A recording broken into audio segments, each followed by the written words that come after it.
आप सुनिए बांग्लादेश में हिंदू महिलाएं कैसे मदद की गुहार लगा रही हैं, फिर आगे की बात बताता हूं।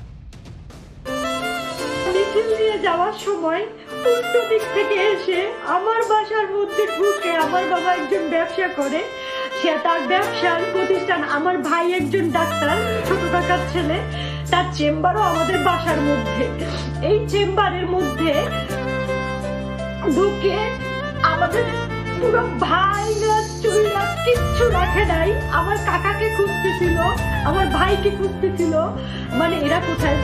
আমার মা বাইরে ছিল, আমার মা শুধু নিরুপায় হয়ে দাঁড়ায় দেখতেছে যে ঘরে ফ্যান বলেন, খাবার জলের জগ বলেন, একটা গ্লাস বলেন, কিচ্ছু রাখে নাই, পিটাই ভাইয়া ফেলাইছে। বাবা যতটুকু পাশে ছবি তুলছে এবং বাবারে মারছে, বাবার গায়ে হাত দিছে। আর আমার ছোট কাকা তো বলাই আছে, আমার ছোট কাকাকে ওরা খুঁজতেছে। মানে আমরা কতটা নিরুপায় আজকের এই ছাত্রদের কারণে। আমরা এখন কি দেশ ছেড়ে নিজের জায়গা জমি ছেড়ে কি আমরা ইন্ডিয়া পালাই যাবো, এটা মনে করতেছে সবাই। কেন ইন্ডিয়া যাবো? আমরা স্বাধীন দেশে বাস করি না? আমরাও দেশের নাগরিক না? তো তাহলে কেন আমাদের সাথে এরকম হবে? আমরা